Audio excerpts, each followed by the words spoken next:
17 and go for it then, BD. Hey everybody, welcome out to Birmingham Tech Week.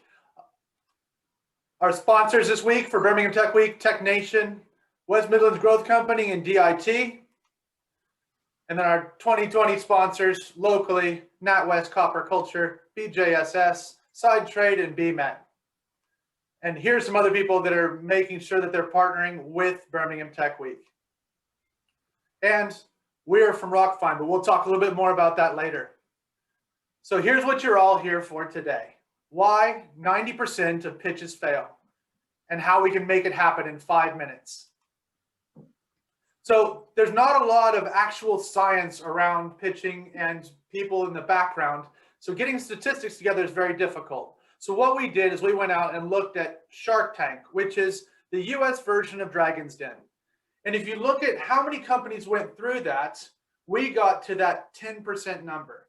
So less than 1% of all companies that apply to go on to Shark Tank are ever funded. So we took the numbers and broke them down. So that's 40,000 apps per season, so applications per season, of which 158 pitched over a number of episodes. And even worse than that, and the reason why it's in orange is because even though 158 of those got finance or said, hey, guess what, you can have some money, 73% of those deals changed, which typically means we'll offer you this much for this much of a percentage in your company. But when they actually got to the numbers, which we'll talk about, everything changed almost 3/4 of the time. So that's why when we talk about 10% or 90% of pitches failing, not every one of them gets what they want. And how do we have local insights in this? The first one is, I'm BD Dalton, founder of the Bull Ring, and I'll talk a little bit more about myself in a second. But we've seen hundreds of pitches that have come through the Bull Ring. We've worked with 30 millionaire bulls to get their feedback. We own companies in fintech, insurtech, fintech, and other items. And we've done our own personal pitches. And we also work with a lot of angel investment groups. I'm BD Dalton. I call myself Next Level. So when you go search for me on LinkedIn and you want to hear a little bit more or ask me questions afterwards, it's Next Level BD Dalton. I've got 25 years of experience in investments and helping people either sell or buy businesses. I'm an entrepreneur and an investor. I do training, presenting. I'm an author of 3 books, and I'm the founder of the Bull Ring. And we'll talk a little bit more about the Bull Ring because I've got a great cast of characters with me today. So I'm BD Dalton, we just talked about. I've got Mike Pagan, and I've got the amazing Tanya, who's going to talk to us a little bit more about what it means to actually pitch. So let's take us back to 2017. 2017, what you're looking at here is DuPont, Washington. My hometown, or south of my hometown by about 15 minutes. So 2017, they just put in brand new rapid speed or high speed, HS2 for us, tracks going down past DuPont. And around this bend, which was a 50-mile-an-hour bend, the conductor was going 78 miles an hour on a train and derailed it. So he had a very simple task: drive forward or backward at a speed.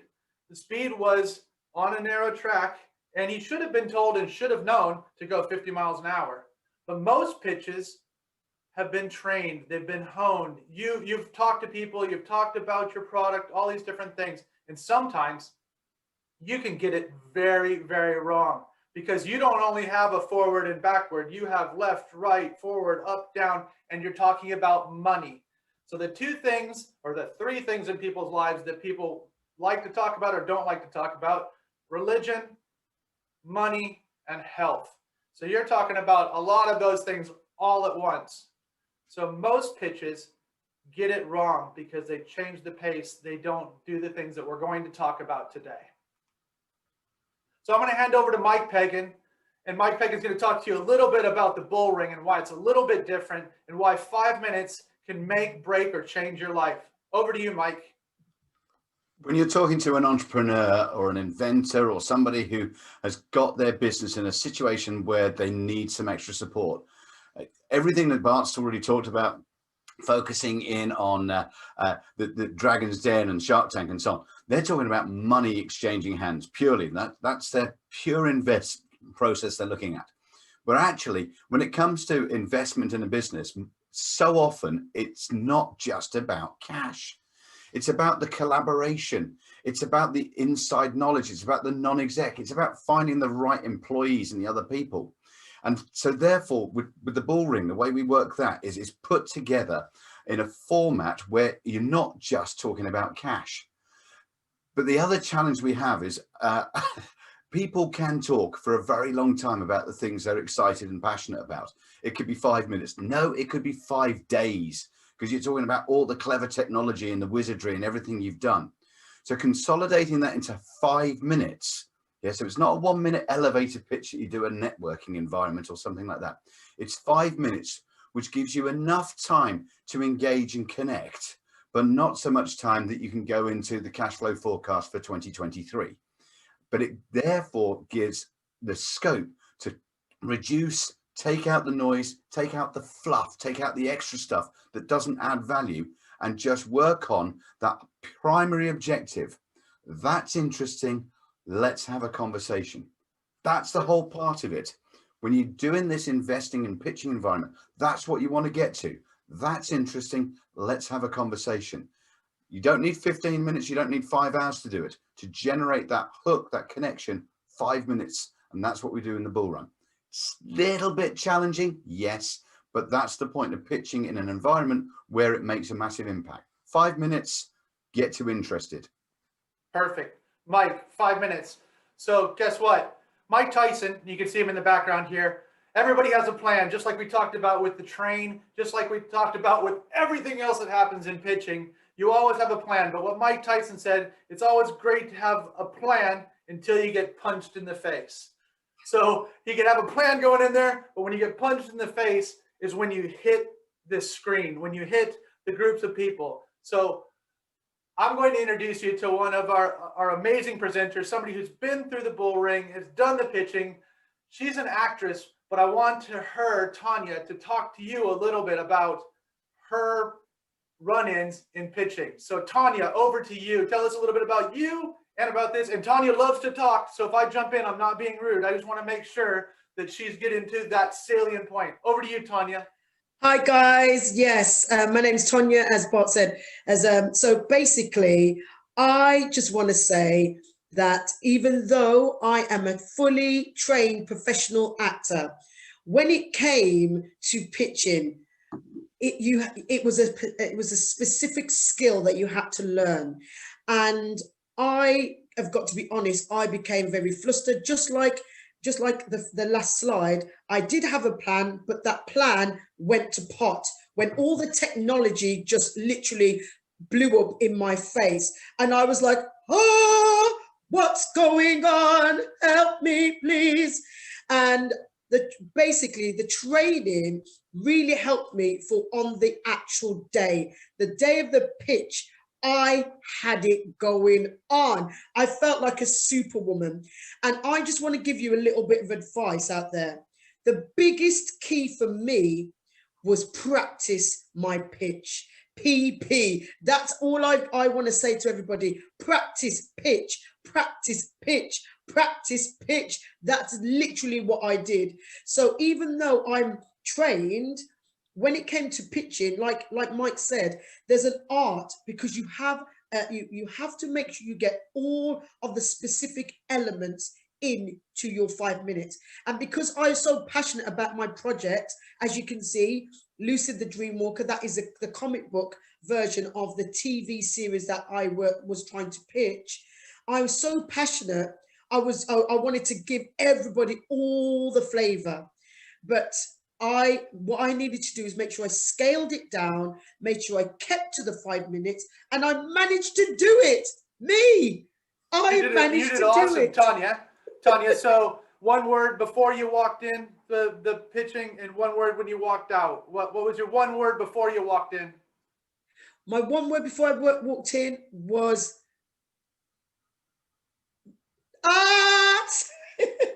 And then what was your word when you walked out?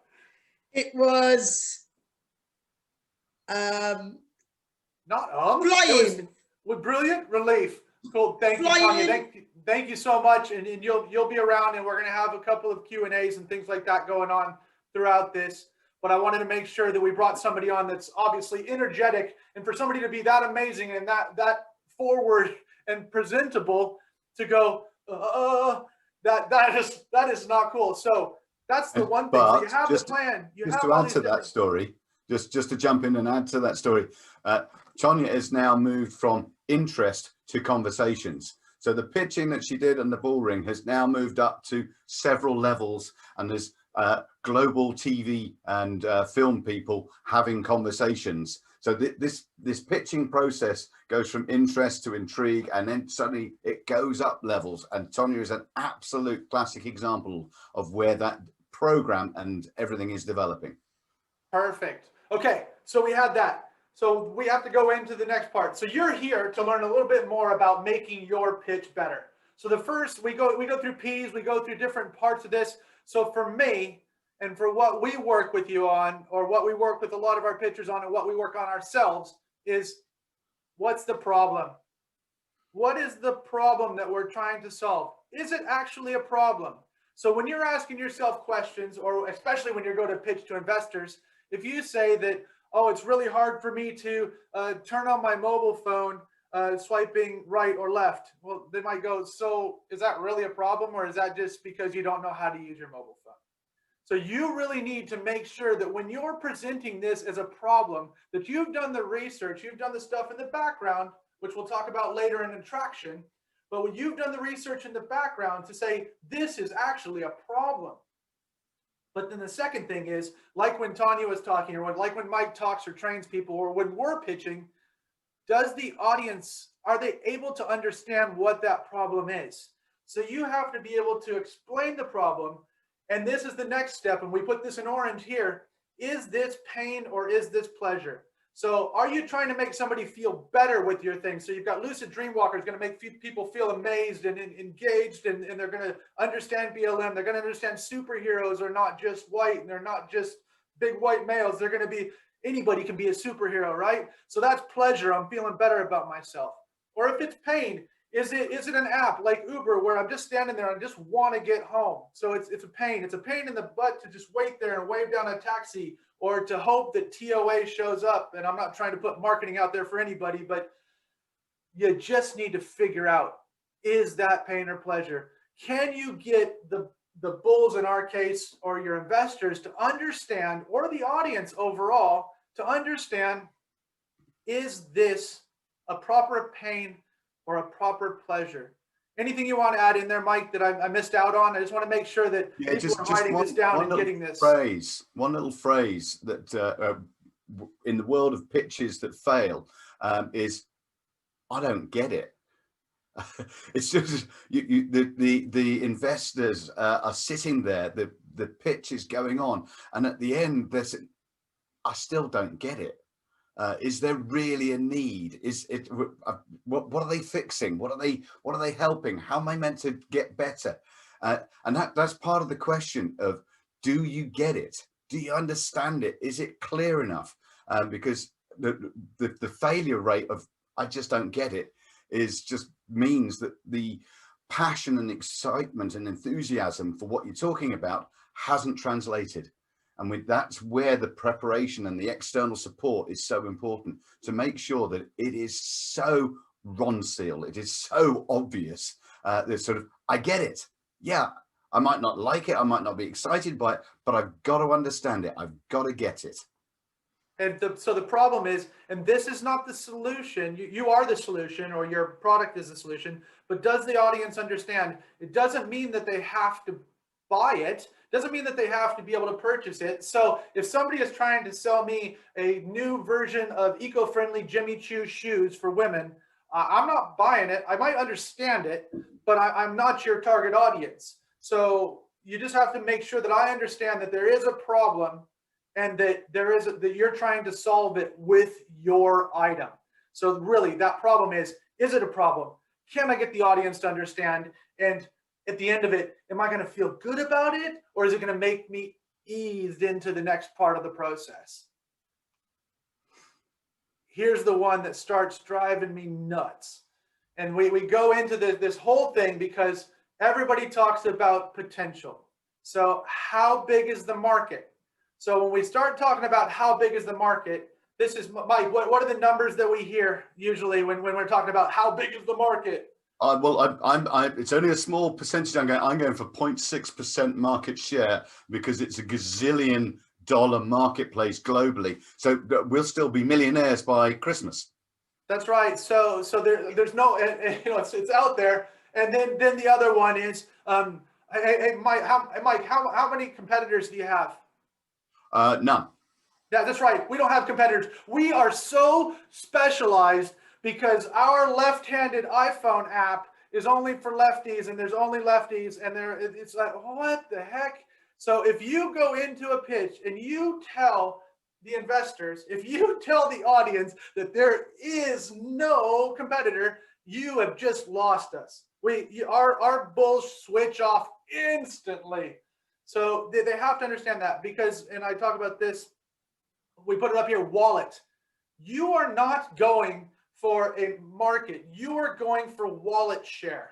Wallet share is what you have to explain. So every one of us, whether it's Tanya after she's sold Lucid to the BBC and they're distributing it, her wallet share might be every month she has an extra $3,000 to spend on frivolous stuff, Boli and extra cars and all this stuff, and helping her family and take them to Disneyland when we can go.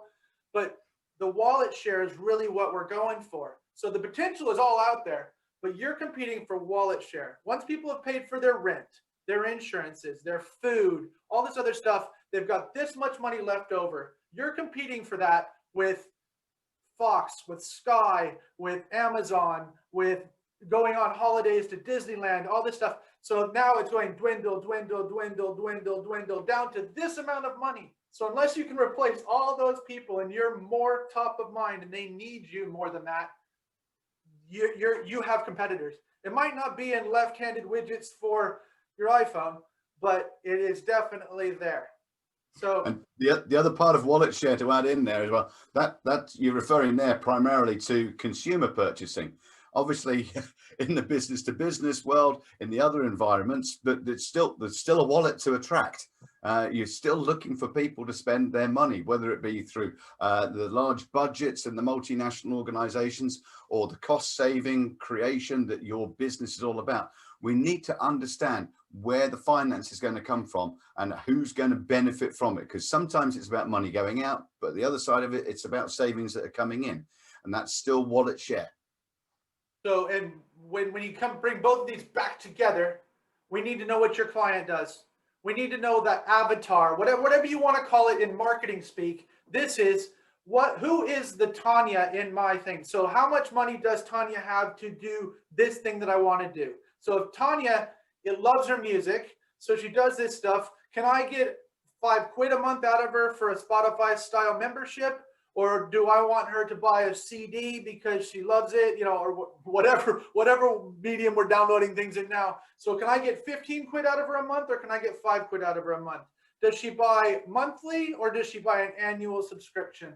So you need to understand your client. The deeper you can go on all of this plan and fact finding and be able to just say, here is Tanya. Tanya is our avatar, our key market, and here's what Tanya spends, and here's how we get to Tanya. This is what we have to do. So market, don't say that you're going for a global market, and everybody wants to know that and everybody hopes for it, but guess who you're competing against? Apple, Amazon, Google, Facebook, blah, blah, blah. You're competing with them, and guess what? If they like what you do, they can already do it and spend it. They just haven't done it because, you know what, they could, and to Tanya's thing, they could create an amazing black superhero that goes out there, but Tanya's got a better one, but they have more money, so they can market it faster. So just make sure you know where you're going. So that's potential. Traction. Oh, this is one that everybody runs into.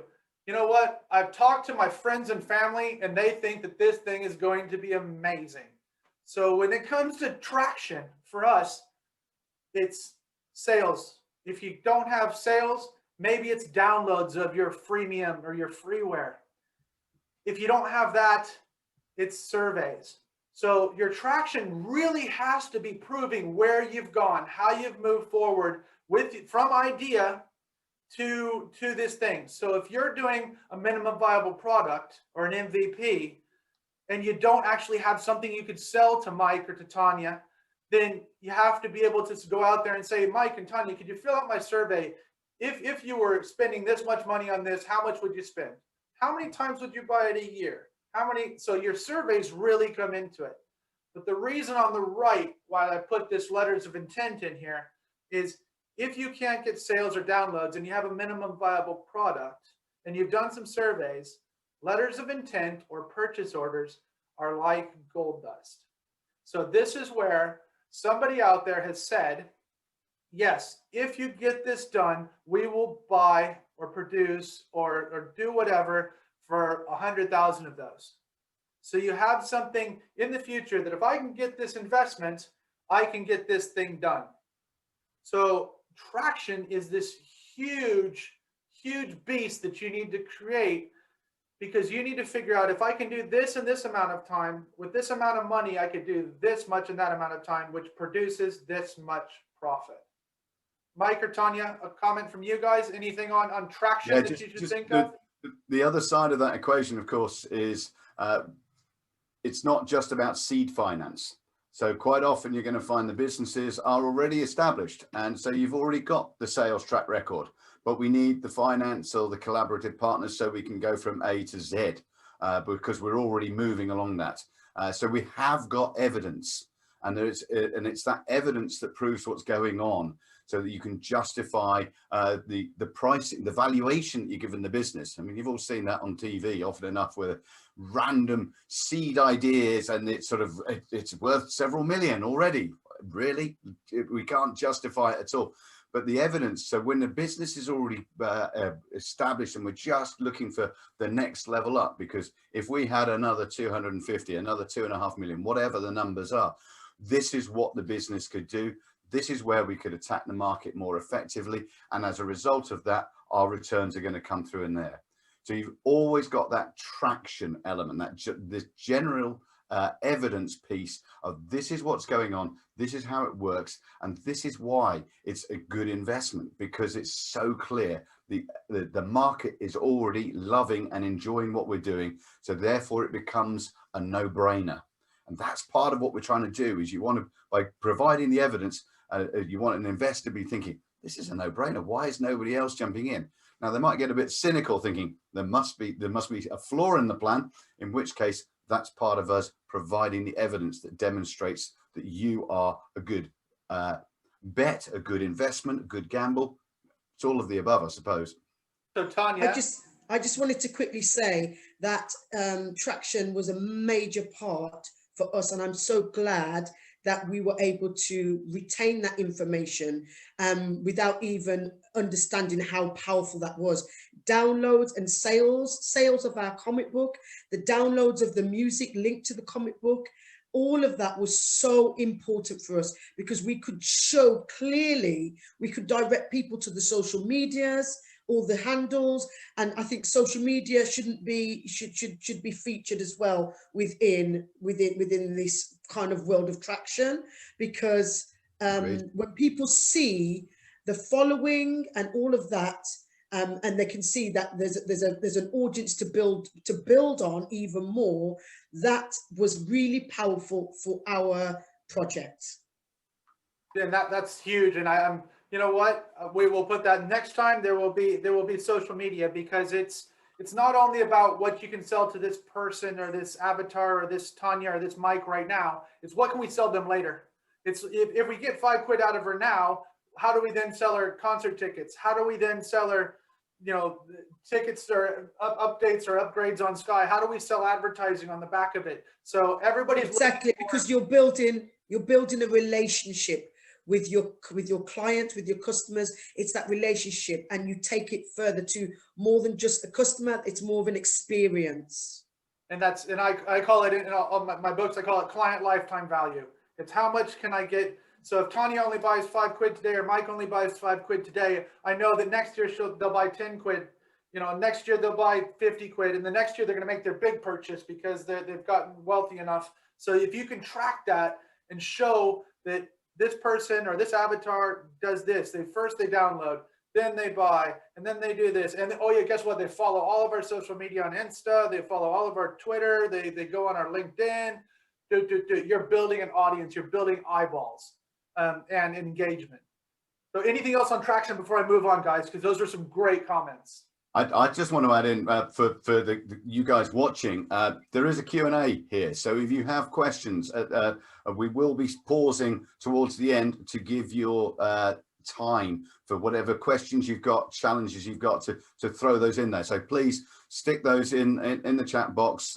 We've had a couple others already coming in, and let us know, because we'll try and address those towards the end and give you some airtime, because clearly in your environment, in your business situation at the moment, some of the stuff we're talking about at the moment is totally relevant to you, and other bits is not for you personally. So let's make it relevant for you, so you're getting some really good takeaway stuff as a result of watching this. So cool. Mahul's running everything in the background. We're just the faces on camera. But so Mahul, are there any questions that we should be addressing? I saw a couple drop down, and I'll leave it to you. But before I move on, I'll leave it. Ready? Okay. Moving on. Okay. The numbers crush everybody. If you've ever watched The Dragon's Den, if you've ever watched Shark Tank, if you watched a pitching session, if you've seen a bull ring, then you need to make sure that you know your numbers. Always know your numbers. Figure out what's happening, where it's going.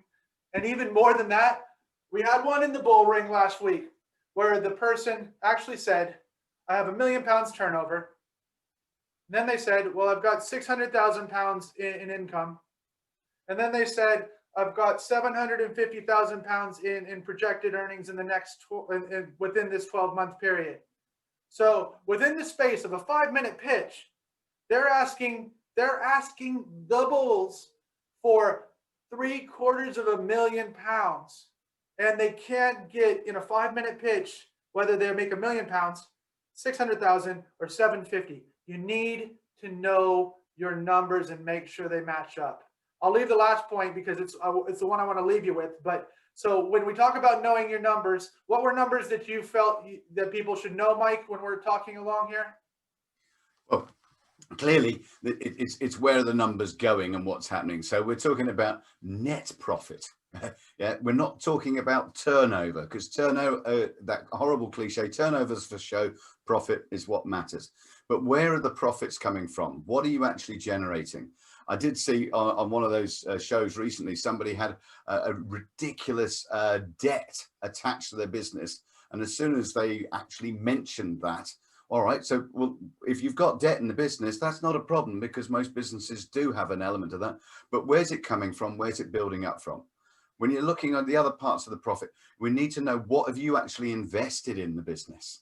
Yes. So what have you committed to it? Because if you're asking people to put their time, money, and effort, and their future grandchildren's inheritance, or whatever it happens to be, at risk here, they need to know that you are fully committed. So around those profit numbers, it's really seeing what's there, and without the good old hockey stick. Somebody had to mention it, but somebody had to was going to the hockey stick. That's what the whole thing's about. So don't steal my thunder, Pagan. So Tanya, what was a number that you didn't know you needed to know when you did your presentation? Well, the thing that I learned was, if you don't know your numbers, do not talk about numbers. Basically, if you don't know them, do not bring the numbers into the room, into the game, into the pitch. If you do not know it, please just don't do it. Michael's very clear on that. And for my pitch, I was looking for an investor in terms of a co-production, another production company. So I was very clear on not bringing numbers into the room until I had my numbers ready.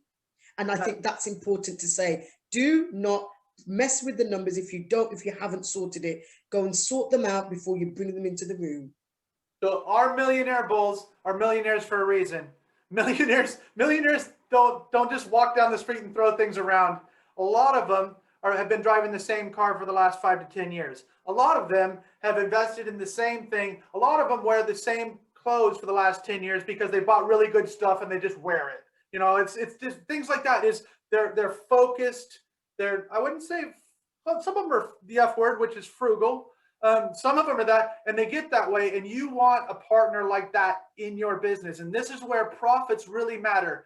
They've typically run a business, run a bank account, run investments, and they want to know, okay, what it is. In 5 minutes, you don't get the opportunity to tell all that stuff.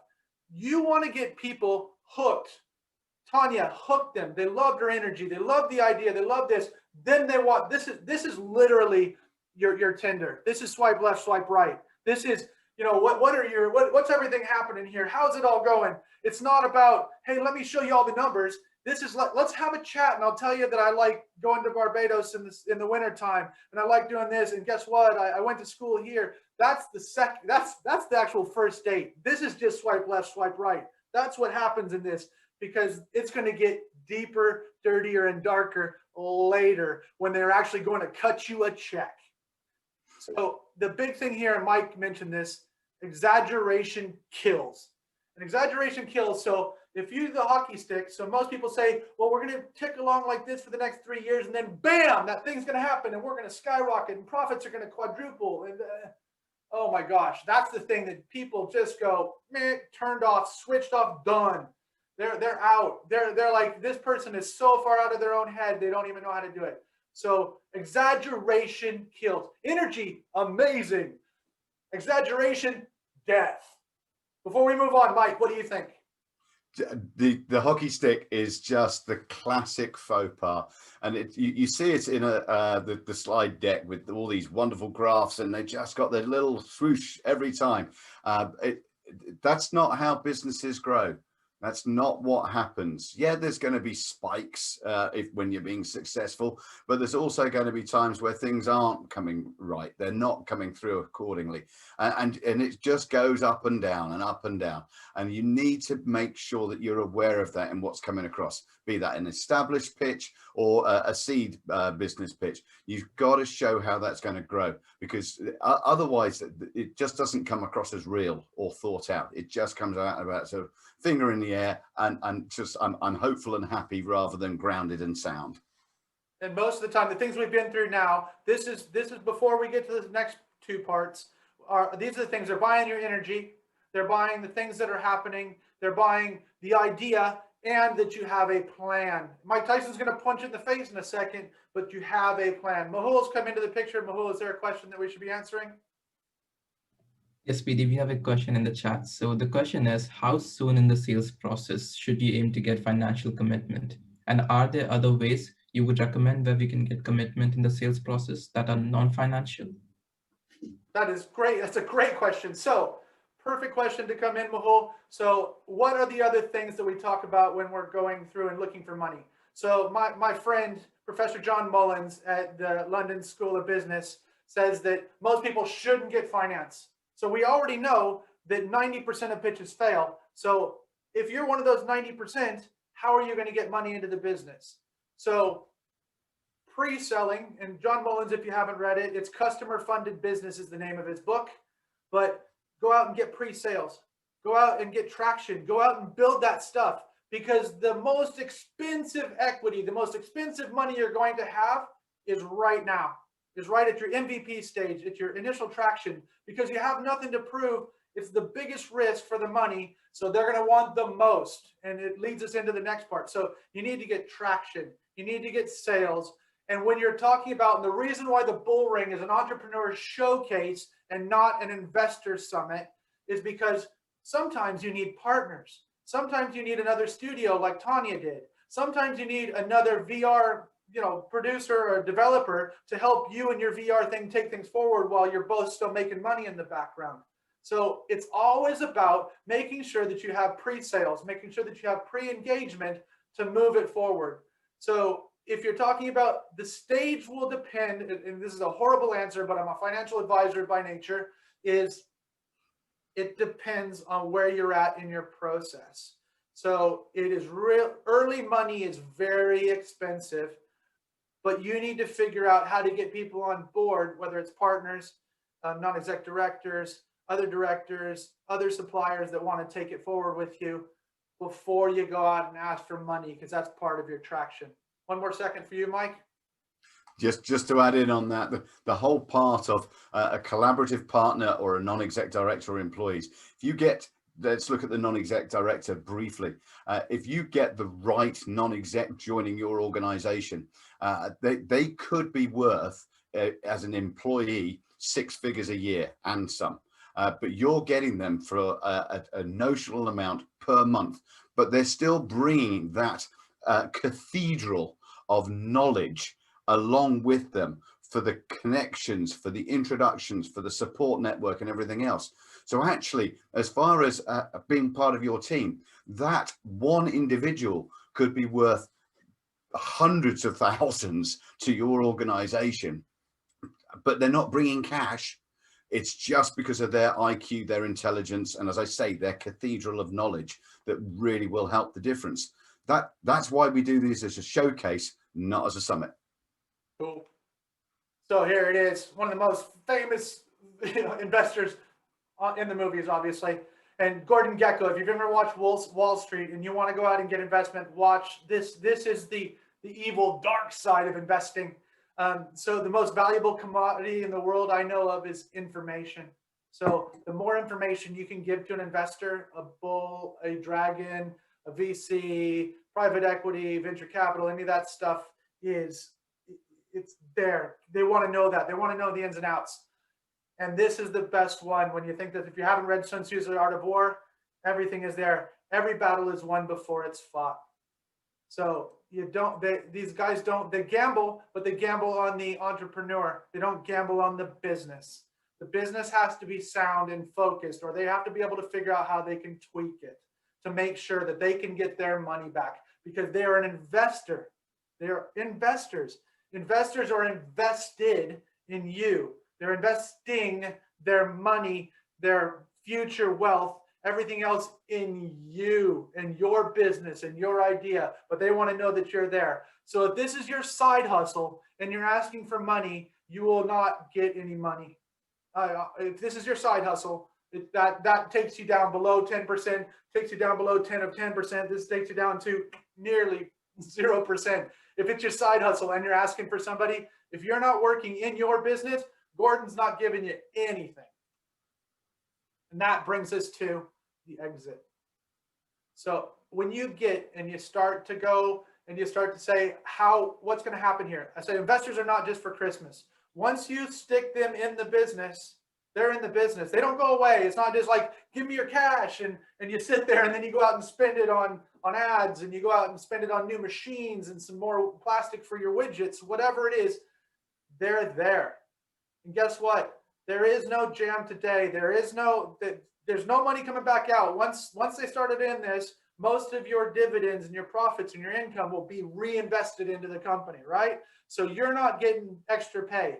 So if you ask them when they're giving you money and they say, so what's this money for? And you say, well, it's for salaries. They're going to go, it's not, it's got to be for marketing. It's got to be for increased sales. It could be for salaries, but it better not be mostly for your salary, because they want to know that you're committed, but they also want to know that your skin in the game is making it go forward. If you've been working on this business for a year or 2 years or whatever else, and you've been able to have free reign and you've been able to go, get ready to become an employee. So you're going to be working for your business for them to get their money back. So you need to be able to plan the exit. And that 3 to 5 year exit is what most of our bulls, most of our investors are looking for. Not always, and every one of these is usually 3 to 5 years. So you need to know in the next 3 to 5 years, what is going to happen? Are you going to sell to Amazon? Are you going to list it as an IPO? Are you just going to sell up and you can sell your patents and your trademarks and all that type of stuff? Are you just going to pack it all in and go somewhere else? So know your exit. And most money wants to know, and when I say money, so your investors, especially private equity, and you venture capitalists usually go a little bit longer because they've been there, done that with their own money. but they're going to want to know, how are we getting out of here in the next 3 to 5 years? Anything that you want to add to that exit part, Mike? It's just adding in the one thing about professional investors, and having been on both sides of the table in this environment, they expect, if they invest in 10 organizations over a period of time, they expect 5 of them to fail. 2 of them might plod along, a couple of them might go okay, but 1 of them will fly. So they're working on a basis of 10% of their investments. So one organization will reap the rewards and the massive benefits of all the others they've invested in. So the clarity of that ROI, the return on investment, and the exit is so important, because that needs to be clear for the professional investor. Tanya, if you'll chime in here for a second, what in your pitch or your idea, what is one of your exits that you've talked about? Well, just to pick up on investors are not for just for Christmas, I just wanted to say that is the reason why you need to make sure you and your company is ready for that investment. That's another thing, because you might think, oh yes, I want all this money, and then you're not actually ready to actually work in the way that the investors might need you to, within that time scale. So it might sound really great that you're going to get all this money, but that's the reason why the statement, investors are not just for Christmas, is also for your safety as well, for you. Not to just jump into bed because, wow, this investor is interested in giving you money. Well, actually, are you robust enough? Do you feel like you're ready to do what the investor wants you to do as well? Because they do have timelines of when they want things to be done. You know, there's a relationship that starts there, so you have to be ready. So hence, for me, like I said, we were looking for production companies, so that was a little bit different, but we did also have a cash money investor interested, and we didn't go forward straight away because we need to make sure that our 5-year cash flow was as we wanted it. So now we've got it how we wanted, we will go back to that investor, but we actually had to pause that conversation. He was very interested, but we had to, because we knew investors were not just for Christmas. That's correct. And then, so Mike, and you're writing a new book that's also about your wealth and that type of stuff. And so one of your things is your wealth team, right? So Absolutely. So if you're a business, you need a wealth team in your individual person, but all businesses are run by individuals, correct? So what would you add to that when it comes to a discussion around investors are not just for Christmas? Who else would you bring into the discussion? Well, I mean, from the professional sector in a wealth team, you need obviously the accountant, the solicitor, and the wealth manager. Those 3 elements alone, and I realize there's multiple strands that fire off those titles, because clearly an accountant is you pay all the tax you should, not a penny more, not a penny less, because that's how it works. The solicitors, from contracting through to the actual deal, everything else, those independent legal advice, their cost, but the upfront cost now is so much cheaper than down the line if you don't get it right. And then the other part of it is the wealth. What are you actually trying to create? What is the numbers? What does it really look like? Because you can all have a key ring with RR on it, but that could be a Robin Reliance or a Rolls Royce. We all know which you might or might not prefer, but either way, that shows us a spectrum on the wealth planning and how that comes together. So that's all part of what you're trying to do, but you're demonstrating that through to the investors as well, so they get excited about what's happening. Perfect. Okay, the next one.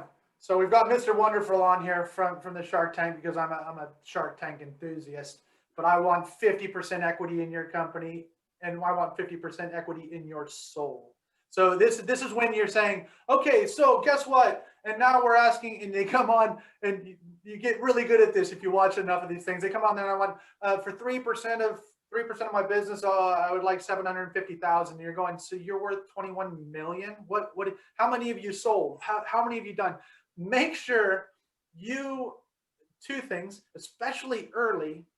You're going to start to learn lots of words, but I would go out there, and if you've done nothing else, Mergers and Acquisitions for Dummies is a good book. because you're going to figure out what cap table means. You're going to figure out what leverage is. You're going to figure out all these things because you've been really focused on your creative, your software, your whatever. And you're going to go out there and say, okay, well, I'll offer, everybody says 10% for X. And it's so difficult because you're giving 10% away, especially at early stages.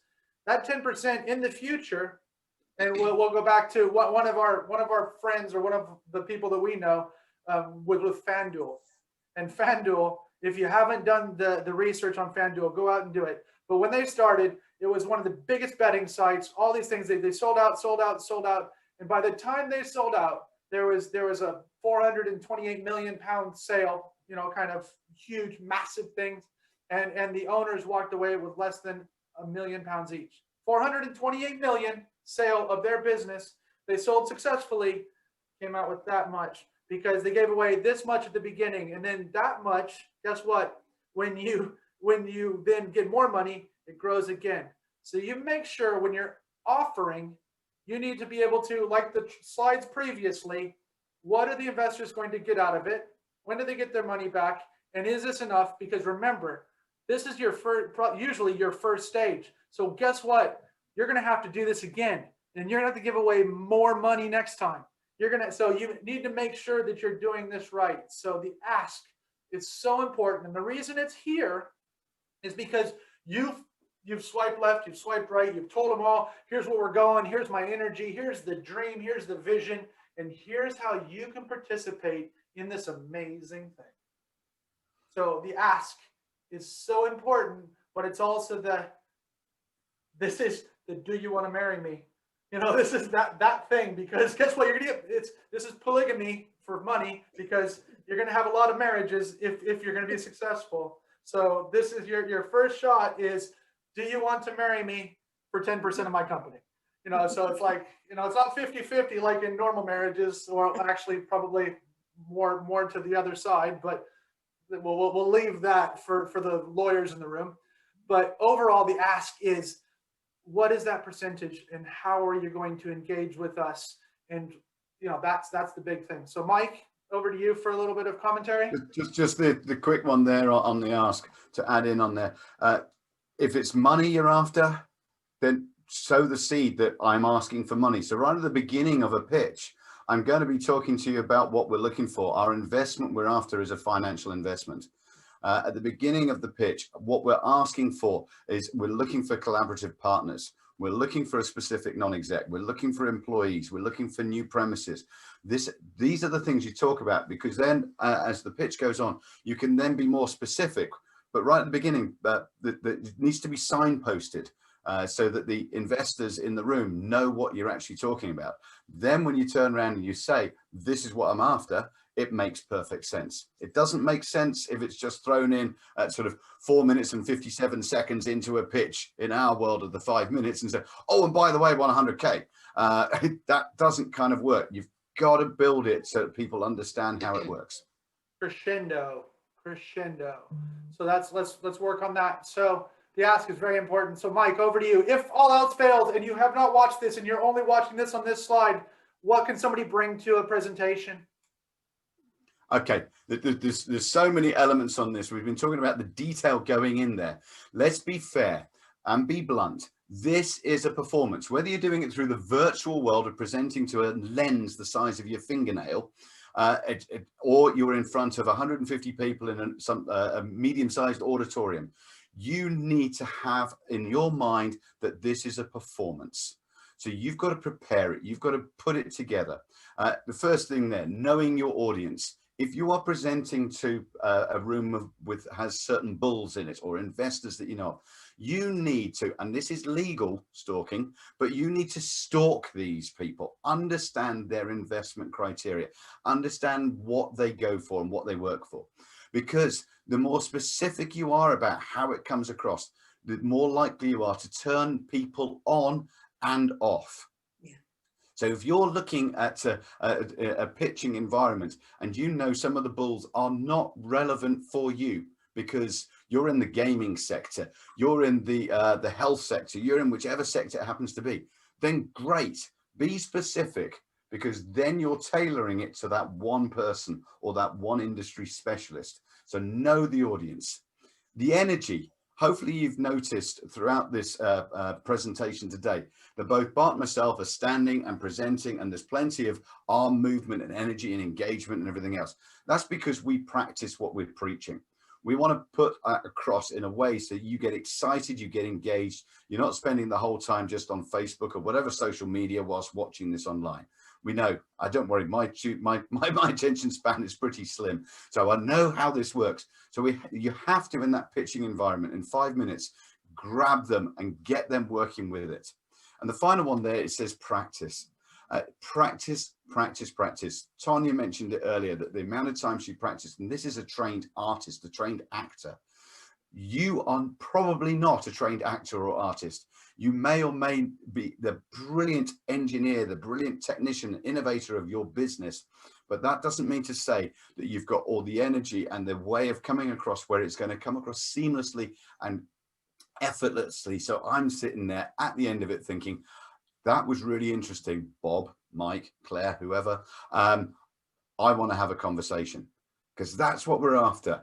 And there's skills and there's techniques. There's so many elements to work on in there, so that when it comes to giving that engaging pitch, you're remembered for the right reasons, because of the content, because of the performance, and because of the fact that it's an awesome business that people want to get involved with. And I want to go to Tonya. So Tonya, on number 3, would you just do it for, so we have a soundbite. What was it again? It was pitch. Practice your pitch. Practice your pitch. Practice your pitch. Awesome. Thank you. So Q&A will go really quick here. So Mehul, are there questions that we need to chime into? Several in there, Mehul. I'm excited. What we got? So the first question we have is actually, what's the best way to go for a startup app that is designed but still in the idea phase? So they got survey results that are present, but prototypes would be significantly costly. So what should a founder do in this scenario? There are quite a few things. I'm part of Birmingham Enterprise Community, and we do a lot of stuff like that. It's not a lot of testing. There are quite a few different styles of software that will mock up or skin up an app for you. And you could do that. So people just want to see what it might look like. So there's a lot of software out there, and we can, if you email us after this, I can give you a couple of different websites that we use whenever we're developing things. But the cheaper you can make it, the quicker you can make it, because everything, when it meets, and this is what Mike Tyson says, you're going to have a plan of how you think that this app's going to go. And then the people, your customers, whoever's going to punch you in the face, and they're going to say, it's not how we want it used. That's not what we believe in you, but that's not how we're going to use it. I'm going to do this. I'm going to, we all thought that the phone was a phone. No, the phone's a camera and a texting tool. It's not. I call very few people these days. It's another tool. So you got to use, there's quite a few different software packages out there that you can skin up an app to test out. Next question, Mehul. So the next question is from someone who has already pitched, and the feedback that they got was the investors wanted them to gather letters of intent, and they're currently in the process of it. So they want to ask, how do I translate the pitch deck for investors into something appropriate for potential clients? When you're going for your seed round, your first amount of money, you need a translator. You need a broker. You need somebody else out there that's going to speak investorese for you.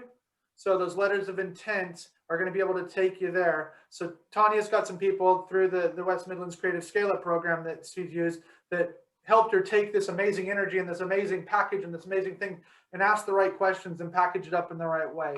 So you need to have your team of advisors to be able to, and it doesn't have to be expensive advisors, it just has to be able to tell this story in a numbers way that the investors are going to do. So you need to engage somebody to help you translate those letters of intent into traction and forward progress. Sounds good. Let's go again. So the last question here is, pitches, elevator pitches tend to have a unified format, and it seems to be something that is continually prescribed by everyone. It usually includes a hook, a detail, and ask. Do you think this is a good idea? And should the pitcher have license to play with the format of the pitch? Yes and yes. Absolutely, there is license. The frameworks, I mean, are there. They need to be interpreted and then personalized. Because if you, I'm sure many of you have been to those networking organizations where somebody has this overly polished ending that they always use when they're communicating.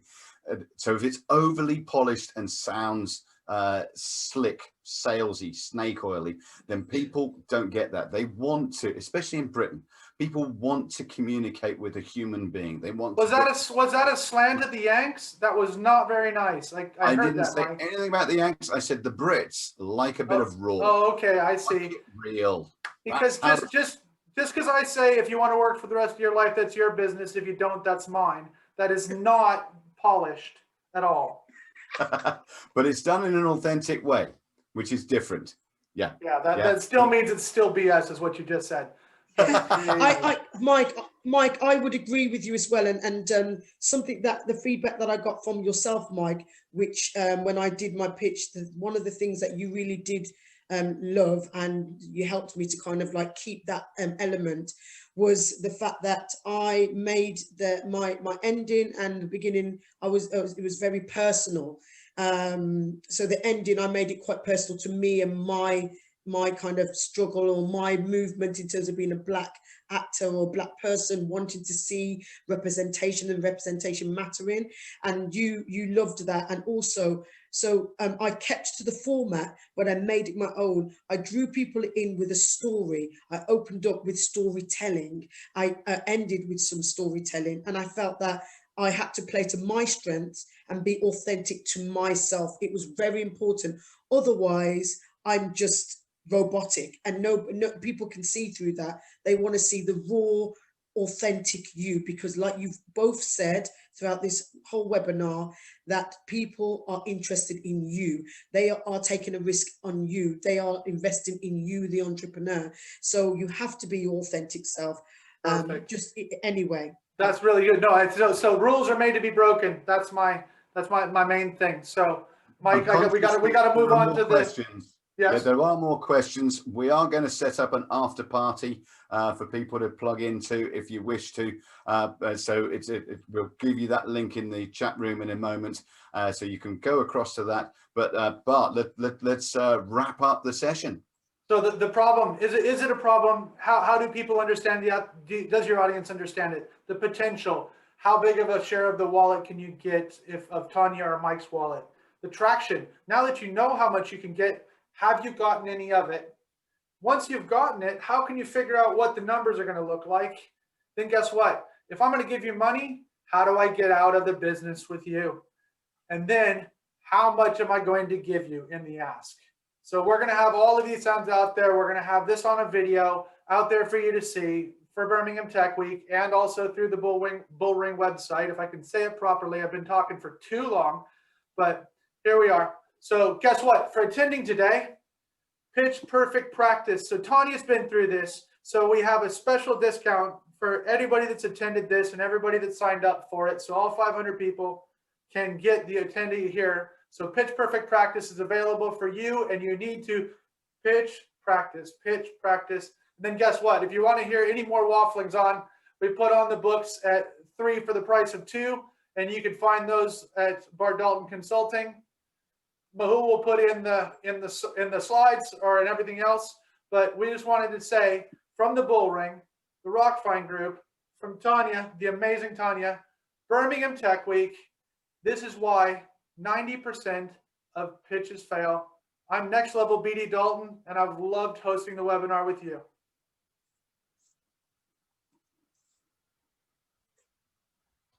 Mahul's going to put that in, that we're going to put in the login for going over to a Zoom meeting. So if anybody wants to go over to the Zoom meeting now, if you're still here, Mahul's put it in the chat, or have you put it in the chat? And then you could go over and we'll have some time for individual questions. Thank you very much, Tanya, for your time. Really appreciate it. And we'll see you later. Thank you. Bye-bye. Bye. The link to join the Zoom call after this is on the chat, everyone. as well as the links to all the resources that BD has mentioned. So make sure you go there to the Zoom meeting. I'll be there in about 2 minutes and you can ask questions. Thank you very much. Enjoy Birmingham Tech Week. So I'll go out of here. I'll stop recording and I'll